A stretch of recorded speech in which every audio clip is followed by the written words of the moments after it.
7:17 de la mañana, ya tenemos el contacto con el presidente de la CONAIE, Leonidas Sisa. Buenos días. Buenos días, ingeniero, ¿cómo ha estado? Buenos días, mil disculpas a usted y a la audiencia por este retraso. No se preocupe, a ver, sí, ingeniero.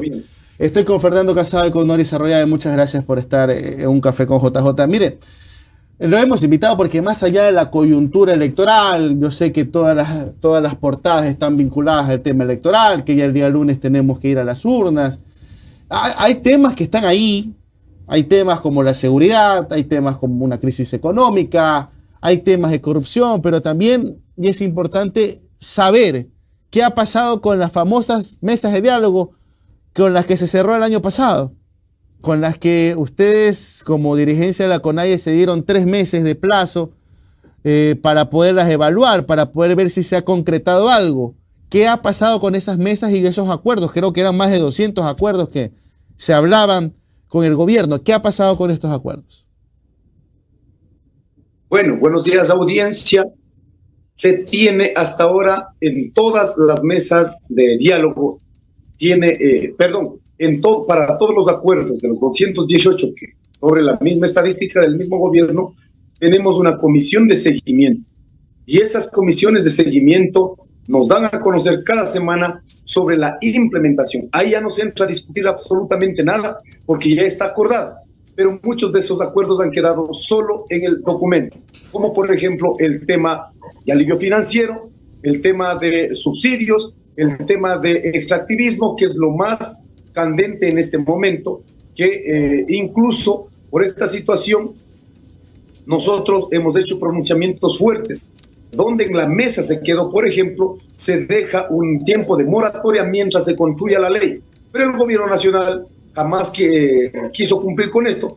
En lugar de cumplir con proponer la ley de manera consensuada, llevar a la asamblea, tener un cuerpo normativo que respete el derecho a la consulta en todas las etapas, así dice el acuerdo, más bien el gobierno decidió el cierre del año militarizar los 11 proyectos mineros, declarando zonas de seguridad. Y es más, en estos días hemos escuchado con total preocupación el pronunciamiento del señor Ordóñez, donde ellos prácticamente empiezan acusando a la Guardia Comunitaria, a la Guardia Indígena, que más o menos sería otro aparato militar en el Estado y que no van a permitir. Jamás nosotros hemos pretendido tener ningún otro aparato, sino simplemente lo que tenemos habitualmente, culturalmente, durante toda la vida, que incluso funcionaba dentro de los procesos del Huasipungo, lo que se conoce las guardias de seguridad o la seguridad comunitaria, que luego un poco se ha dicho, ¿no es cierto?, la guardia comunitaria, bueno, cualquier tipo de nombre que tengamos, pero siempre esto ha significado, no solo para estos hechos. Si no hubiéramos tenido esto, seguramente la violencia, la delincuencia, el narcotráfico estaría presente en nuestras comunidades. Pero no ha pasado. ¿Por qué? Porque tenemos un marco de seguridad permanente, culturalmente, históricamente, toda la vida. Entonces, ahora ingeniero, permítame hacerle una consulta también para que lo entienda, ¿no? Para que entienda la audiencia. ¿Qué es lo que está pasando en estos momentos? ¿Dónde está el punto de conflicto? Porque en estos momentos hay denuncias por parte del gobierno que ustedes están impidiendo que se cumpla con un trabajo de una minera. ¿Cuál es el caso específico? Se lo podría recordar para que la gente lo tenga presente. A ver, el 30 de junio, todo el Ecuador vio el acta, firmar el acta de la paz. Ese acta de la paz llevamos a tratar en 3 meses. Imagínense, 3 meses para llegar a estos acuerdos y que luego ahora seamos acusados. Para la audiencia, en los acuerdos está clarito, no minería en áreas de protección hídrica, o sea, en páramos donde hay agua, donde hay colchones de agua. ¿Qué más? No minería en territorios de pueblos indígenas, donde hay presencia en toda la cordillera. Estamos en las estribaciones que va desde la costa a la sierra, desde la sierra a la costa y de la sierra a la Amazonía. No minería en territorios de pueblos indígenas, está firmado. Sería importante, en este caso, poner a consideración de la audiencia. Tercero, se dijo no minería en zonas productivas, que aquí no tiene que ver solo en territorios de pueblos indígenas. No minería en donde se está produciendo para dar de comer a los ecuatorianos. O sea, estamos en las estribaciones de una cuenca hídrica, digamos, ¿no es cierto? La minería se da río arriba, pero la agricultura se da abajo, río abajo. Entonces, si me acaban arriba el páramo, me acaban el agua, prácticamente jodemos toda la zona productiva, los que están sosteniendo, no solo indígenas, sino pueblos mestizos, pueblos de hermanos blancos que viven de la agricultura, viven del campo. Y cuarto tema, se había dicho, no minería en áreas protegidas. Eso está constando, incluso hay algunos detalles más en esos procesos que habitualmente nosotros hubiéramos esperado que esto se cumpla. Ya, ahora, pero específicamente, le reitero la pregunta, en estos momentos, ¿dónde es el punto de conflicto? En estos momentos y contra qué compañía. Ya, en estos momentos son unos 11 proyectos mineros que el gobierno nacional declaró, ¿no es cierto? Pasar de la exploración inicial a exploración avanzada, declara zonas de seguridad. Aquí no está para una u otra compañía, simplemente va a garantizar para todas las compañías transnacionales. Voy a hablar dos en específica que debería haber cumplido con el acuerdo. En este caso Las Naves y caso Guarins. Este último, Guarins, es territorio de la nacionalidad Shuar. ¿Algún proceso jurídico para cumplirla? No existe, ni por acuerdo, ni por la Constitución de la República, ni por los derechos internacionales que el Estado ecuatoriano firmó, adhirió a estos acuerdos internacionales como es la Declaración de Naciones Unidas, la OIT y el de la ONU, que al menos es reciente, en el 2016. ¿Qué pretenden ahorita el gobierno? Pasaron de la etapa de exploración avanzada a la etapa de la explotación, Las Naves y Guarins. Aquí el gobierno lo que está metiendo es miedo. Ya miramos, ¿no es cierto?, lo que pasa en Buenos Aires, a las empresas transnacionales. ¿Qué dice el gobierno?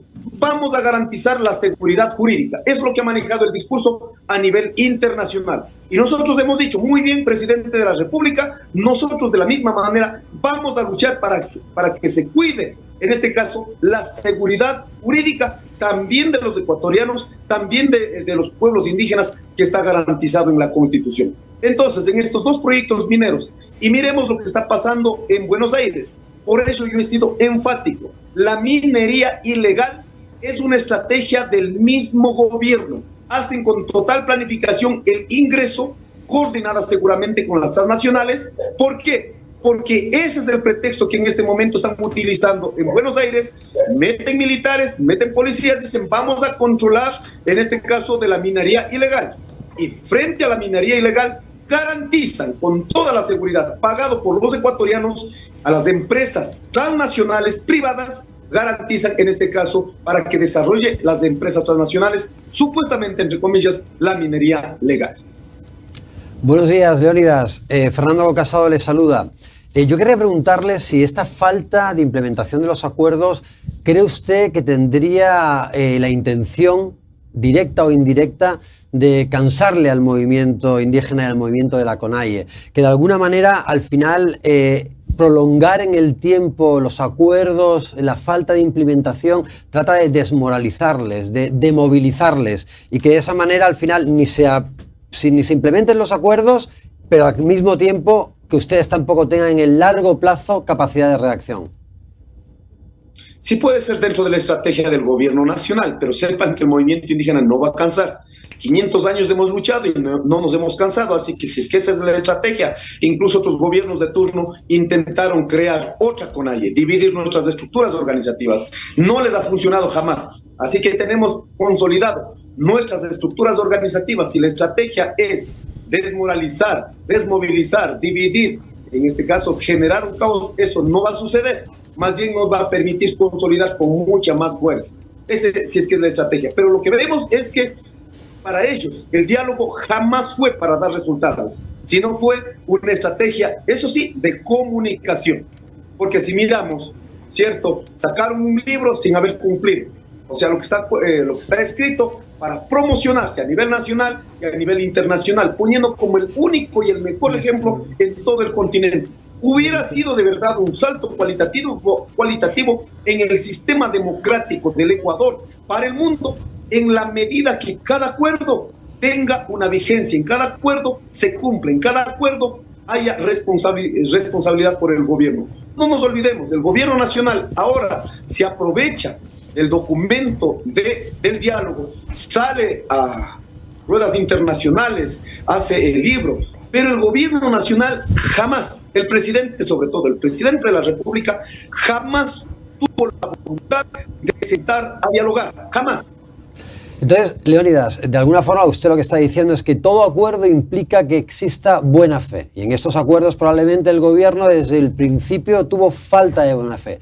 Pero al mismo tiempo ustedes también preveían que esto podría ocurrir. ¿Cuál va a ser entonces la contraestrategia de los movimientos indígenas y de la CONAIE? ¿Qué es lo que ustedes tienen como respuesta a esa falta de implementación de los acuerdos? Bueno, nosotros para todas las acusaciones que hemos recibido, ¿no es cierto?, de una clase política, una clase económica que se siente agredidos con nuestras luchas, pero que esa clase política jamás se preocupa de nuestras economías. Si no hubiera sido por los campesinos, no tendrían alimentos baratos para pagar baratos a los trabajadores que sirven, en este caso en estos diferentes grupos económicos. Ellos no están preocupados por lo que toda la vida subsidiamos entre el 50-60% de la comida en este país. Ellos no están preocupados, únicamente preocupan de los días de movilización cuando dizque pierden, en este caso, sus iniciativas. Allí sí ponen todos los gritos al cielo, pero cuando se trata de los pobres, de los campesinos, que no podemos sostener porque ya es tremendamente injusto todo este tratamiento que han hecho a los agricultores, a los trabajadores, realmente ahí salen, en este caso, con otras cuestiones. Ahora, ¿cuál es nuestra decisión? Si bien es cierto, fuimos a la mesa de diálogo, aún sabiendo que había esta situación del gobierno nacional, porque hemos demostrado a este país hasta la saciedad que somos pueblos de diálogo, pueblos democráticos, pueblos que llevamos a la mesa, pero aquí estamos mirando, al Ecuador entero lo conoce, después de 18 días de movilización, 3 meses de diálogo, hay acuerdos firmados y que el gobierno ahora anda promocionando que ya 90% ha cumplido, otros dicen 60%. Para nuestra valoración no ha superado en el 10% del cumplimiento. Y esto vamos a hacer una evaluación cualitativa y cuantitativa, como dijimos, a partir del 18 de febrero. Hasta ahí cumple en este caso los 3 meses. Allí tomaremos una decisión colectiva. No voy a poner ningún criterio antes de esto, porque los dirigentes únicamente ejecutamos decisiones desde las estructuras de base. Hemos de hacer seguramente una valoración, una asamblea entre 1 y 2 días, que una decisión sea profundamente tomada con total responsabilidad. Ingeniero Leónidas Issa, buenos días. Noris Arroyave les saluda. En noviembre, el ministro de Gobierno Jiménez dijo que había que tener claro que existían varios tipos de acuerdos. Y voy a citarlo, ¿no? Él dijo, unos requieren normativa, otros no requieren normativa, pero sí acciones, y otros requieren acciones en conjunto con las organizaciones sociales, y ahí los mencionó a ustedes. Según el ministro, más de 100 acuerdos que se firmaron requieren de acciones en conjunto con el movimiento indígena y con las organizaciones sociales que se sentaron en las mesas de diálogo. La pregunta es, ¿han existido este trabajo en conjunto y esta articulación desde el gobierno con ustedes, el movimiento indígena y las organizaciones sociales, para que estos acuerdos se encaminen a cumplirse? Esta clasificación incluso nosotros propusimos. El gobierno nacional tenía por acuerdos y ya. Habíamos dicho, diferenciemos. Acuerdos de inmediato cumplimiento, acuerdos procedimentales donde necesitamos el esfuerzo de todos los que estábamos en ese proceso. Hay acuerdos que tienen que ver con otras instituciones como la Asamblea Nacional, necesariamente. Ustedes miraron el 14, nosotros dijimos, hay una agenda también legislativa donde tiene que garantizar la participación de estos actores, y también hay procesos que no son acuerdos, prácticamente son de pronto emociones ahí que han puesto como acuerdos. Haciendo esa división de cómo debería ser tratada, dejamos instalado una mesa de seguimiento. De nuestra parte no ha faltado. De nuestra parte hemos tenido para cada tema 5 compañeros, a la cabeza una compañera permanentemente todos los días, que incluso tenemos que estar ahí exigiendo, oigan señores del gobierno, ya toca en esta fecha instalar tal comisión, oye señores del gobierno, pero siempre han quedado parados. ¿Por qué? Porque no han querido cumplir, en este caso, con los acuerdos que son muy sustanciales para nosotros, como el tema de la minería.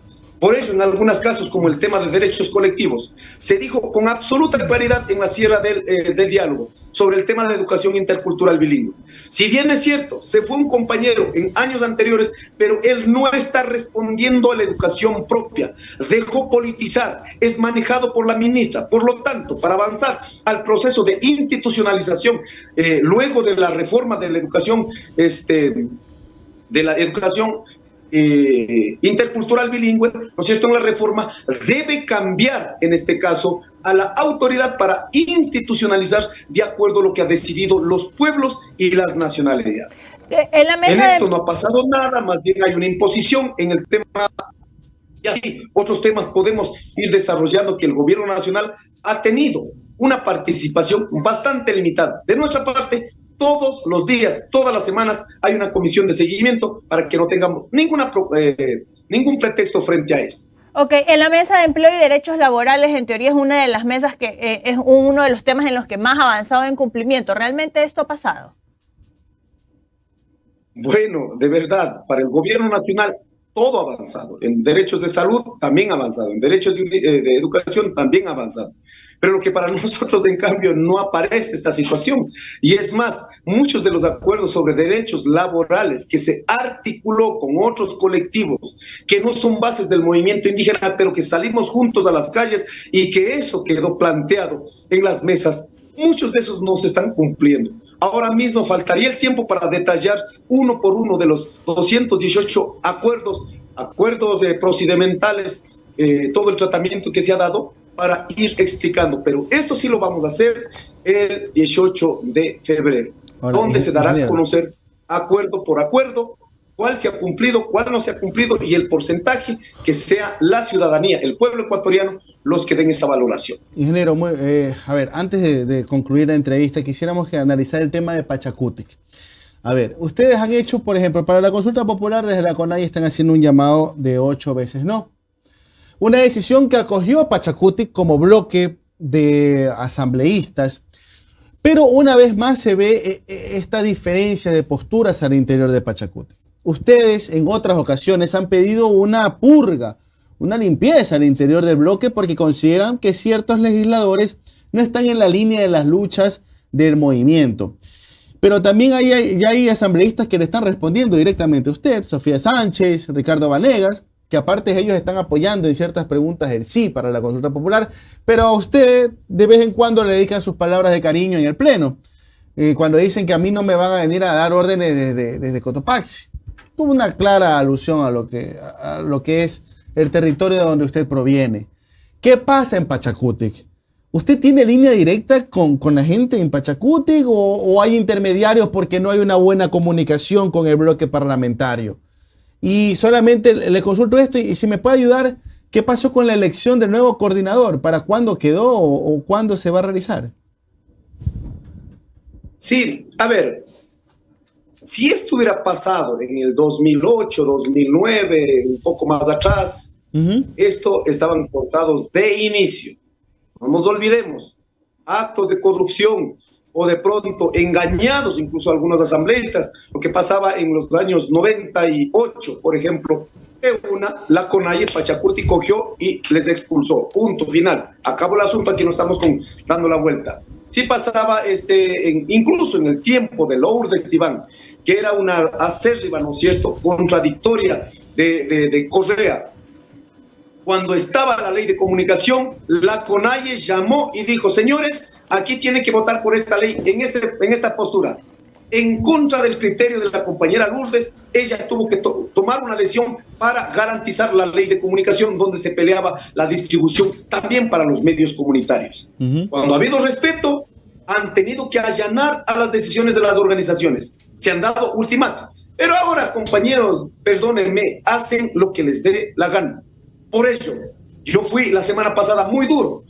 Al menos el señor Quispe anda diciendo a las bases y en medios anda diciendo que yo ando promocionando a un candidato de Consejo de Participación Ciudadana de la línea correísta. Jamás nos hemos reunido. La CONAIE decidió, en este caso, si hay algún integrante para miembros del Consejo de Participación Ciudadana deberían tener un nivel de coordinación coordinación, sí, efectivamente, que no la hemos tenido con ninguno. Por lo tanto, no hemos opinado y andan mintiendo como este tipo de gente en nuestras organizaciones de base. ¿Con qué afán? Con el afán de escudarse para seguir beneficiando posturas en favor, en este caso, del gobierno de Lazo. El señor Vanegas, los otros asambleístas, que incluso van a sentar en Carondelet y dicen, ¿saben qué? Venimos sabiendo tales cosas y por lo tanto estamos apoyando a la consulta popular. ¿Se pueden imaginar?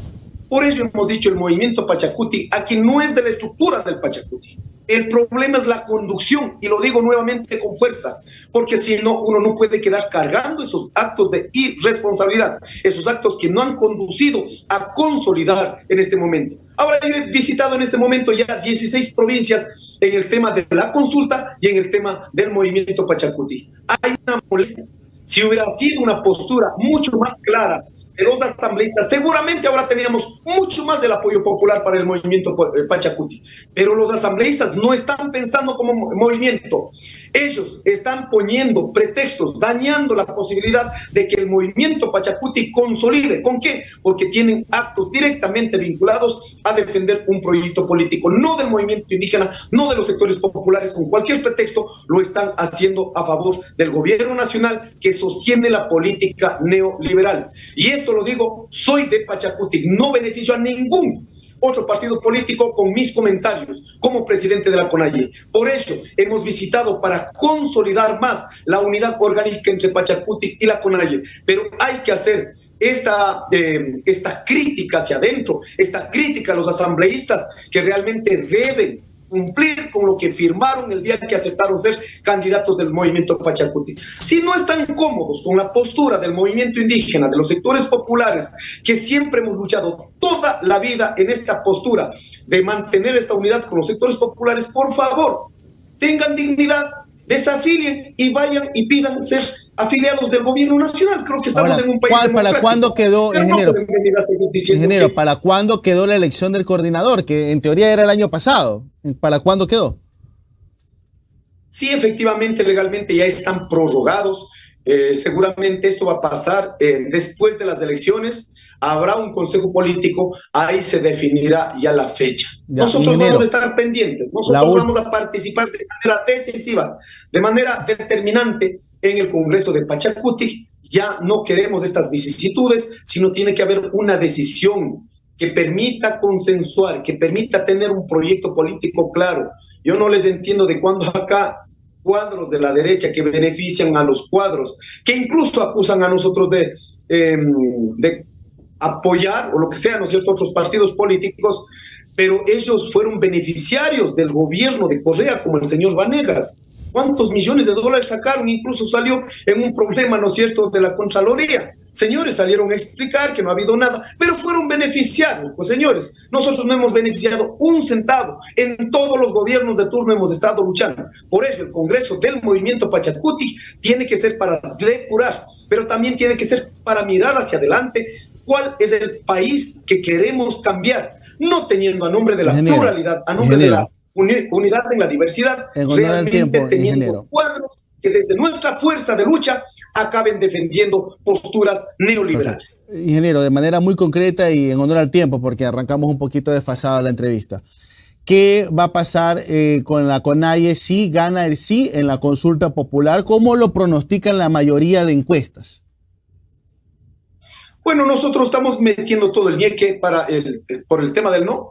Si pasa el sí, seguiremos luchando, no tenemos de otra. Vamos a ver si es que el gobierno nacional con eso que está consultando realmente resuelve los problemas. Lo que sí está claro es que va a tener entre 1 y 2 años de oxígeno el gobierno nacional, seguramente hasta concluir su periodo, va a tener el oxígeno para hacer lo que tenga la gana. En los anexos tiene vínculo totalmente solo desde el Ejecutivo. Lo que es la Fiscalía, el supuesto extradición, ¿realmente va a resolver? No resuelve nada. Ahí está la experiencia de 35 años de México, Estados Unidos, de Colombia, Estados Unidos. No ha resuelto el problema del narcotráfico, más bien son países mucho más potentes que se sostienen con el narcotráfico. Aquí es como una estrategia que van a mantener esta pregunta de enganche, pero no va a resolver. En las preguntas supuestamente para el cuidado ambiental, que es las 7 y 8, que tiene que ver con áreas de protección protección hídrica y tiene que ver con servicios ambientales. Lo único que buscan allí es privatizar los servicios ambientales. Ahora el Ecuador ya desarrolla esta situación.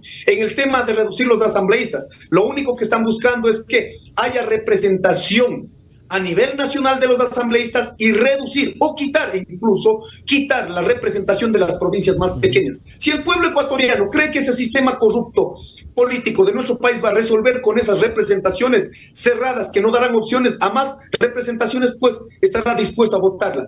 Pero esta consulta no cambiará nada. Lo único que se estaría dando es oxígeno político a las políticas neoliberales del gobierno de Lazo. ¿Cómo es que teniendo plata que ha salido del petróleo, que hemos pagado nuestros impuestos, las remesas que han venido desde nuestros hermanos migrantes ecuatorianos, ahora mismo cómo han ganado el sistema financiero y todo esto, lo que tiene que ver con arcas fiscales, están sacando en este caso para las reservas? ¿De qué nos sirven las reservas cuando aquí tenemos acabando, en este caso, la gente en pobreza, no pueden acceder a la educación? Perfecto. Muchísimas gracias al ingeniero Leonidas Issa.